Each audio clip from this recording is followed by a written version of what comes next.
Awesome. Hi, everyone. Thank you for coming. I'm Tomas. This is Andrew. This is Justin. That's Lucian, and that's Walter, and we're Team Capwell. So let me start off with a story about Aaron and Mark Martinez, who had moved into their house in Firestone, Colorado back in 2017, which is located near an abandoned natural gas well.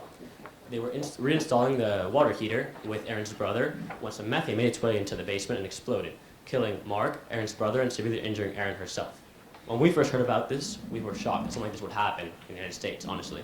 But the more we looked into it, the more we realized this wasn't an isolated incident. In fact, Antarctica Petroleum, the people responsible for that well, had 3,000 other wells in the area that were in similar conditions where they could make the loss of a human life. And we asked ourselves, how did we get here?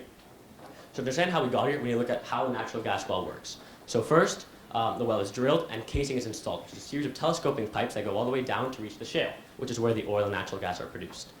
This is usually a very profitable endeavor because the wells produce a lot initially, but they usually stop producing as much around 5, 10, 20 years, and they are not as profitable and they're abandoned. And that's the problem we're facing today. The fact that there are over 2 million abandoned wells in the United States, just leaking methane into the environment and causing explosions, just harming the environment. It's really a mess. So how does this affect us? These 2 million natural gas wells that are abandoned leak around 291 kilotons of methane into the environment per year. And to contextualize that, that's around equivalent to taking 4 million cars off the road each year. And that's such a big number because methane has 80 times the warming power of carbon dioxide. So everyone we've spoken to, from experts in academia to researchers, have told us that this is what we need to target. If we're trying to bring down our emissions and reduce our climate change impact, we need to really bring down methane. So aside from the explosions and chemicals that go into the environment, it's really the methane that we're worried about. And I'll hand it over to Lucian who can talk about the problem and how it's currently solved. Yeah, so what was really interesting to us when we learned about this problem is that there's only one solution that's governmentally accepted.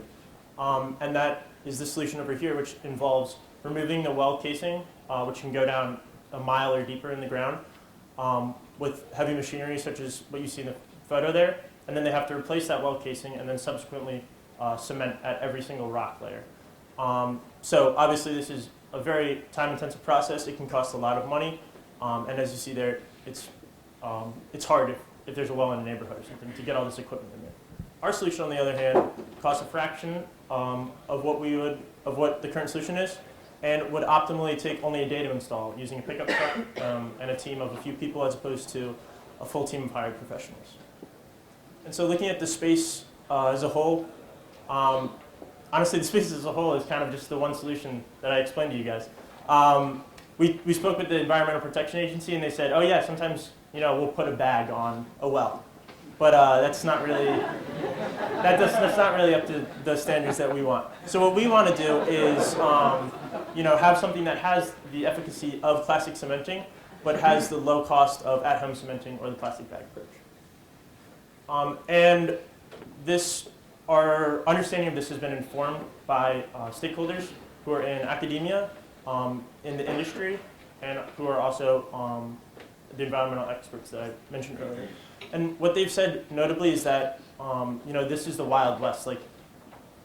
No one's really addressing this. Regulations haven't been updated in 40 years or so. There's no solution between full cementing and just doing nothing. And notably that our solution is viable and could provide a reliable solution. So based on talking to the stakeholders, we got a few requirements and have developed a unique system with 4 distinct subsystems. So first we have the well sealing assembly. It'll be a custom part made by us. It'll interface with the casing and only allow methane to pass up through the center, not allowing methane to escape through the sides and into the atmosphere. From there, it moves on to our hydrogen sulfide scrubber, which removes that harmful chemical not only to machinery, but also very harmful to humans. We then transfer that into a compressor where it's stored in a tank so that we can safely and controlled move the methane into a flaring system where it can be converted into CO2, which again is 80 times less harmful to emissions than methane. Yeah, so exactly how big is the problem and how much money are we looking at here? So there are 2 million wells that are currently emitting methane into the atmosphere, as we mentioned earlier, but those are only the wells that we know of. Right? And at the current average cost to plug a single well in Pennsylvania, which is $68,000, that would be a total price tag of about $115 billion to plug all of these wells. The infrastructure bill that was passed in November only allocated $4.7 billion to fixing this issue. So at that price tag, using the $4.7 billion, we would only be able to get 3.5% of the nationwide total wells in the United States. However, using Capwell, we can lower that price significantly, and we can use those $4.7 billion a lot more efficiently.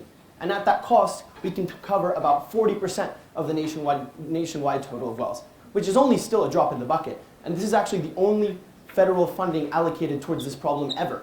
This is really coming to light now, and it's a great time to get involved. So that's why our go-to-market strategy is pretty aggressive. So first, we want to leverage the partnerships that we've established with oilfield services companies, as well as with the Pennsylvania Department of Environmental Protection, to start working with them and rolling out this and actually testing it and using it in proper wells throughout Pennsylvania. We want to develop pilot programs, as well as prove that methane reduction can actually happen, and this actually would work. Second, we want to start monetizing it. So we want to then start selling our product to these oilfield services companies so that they can lower their costs and start being more aggressive and more competitive in these bidding processes. It's very clear that states are going to be a lot more aggressive in covering this issue. So we want to give oilfield services companies and our partners, in the end of the day, the ability to be able to position themselves to win a lot of this market and to be successful. And third, we want to expand our solution. So then we want to start moving on into other states. This isn't a problem that's just happening in Pennsylvania. It's just easy because we're here and we can leverage these relationships that we have, but then we can move on. Texas, California, massive states that are having very similar issues. We can leverage those, start developing relationships there, and then move on and start going nationwide and really making an impact here. So our revenue and cost model. So we want to target two different kinds of companies. First, as I mentioned, oilfield services companies. They're the ones that are boots on the ground. They have the developed infrastructure, the developed expertise, they know how to handle wells. It's not something that's very easy to do. We want to leverage them and have them help us be able to roll this out as quickly and as efficiently as possible. Second, we want to start targeting exploration and production companies. These companies have a cost of shutting in these wells. When they're done producing, they have to pay to shut them in. If we can lower that cost for them, then we can start all of a sudden making an even bigger impact on wells that aren't abandoned yet but could be in the future. A revenue and cost breakdown. So based on our actual price of developing this thing as we're doing it today, we estimate that it would cost about $3,000 per unit to manufacture this device. And based on conversations that we had with oilfield services companies, as well as Department of Environmental Protection, we think that the market could allocate about $6,000 per unit as a price target. Progress and future plans. So we started kind of really ideating and hitting the ground on this in November, speaking with stakeholders, developing those relationships, started ordering our parts and really getting to the design nitty-gritty back in February. And now we're starting to really get together, start putting the pieces, machining some of the stuff, really start putting our final system together to be able to start testing and develop a minimum viable product that we can present to the Pennsylvania Department of Environmental Protection in June. And then start collecting data and working with them and their engineers to be able to start rolling this out and hopefully have a path to entry to market in about November and start continuously developing this. This is fully a work in progress, but it's something that we're very excited about and think it's an amazing time to get involved in. We believe the time is now to address climate change, and Capwell provides a solution to do that. Capture a sustainable future for our planet with Capwell. We're going to open up the floor for questions now.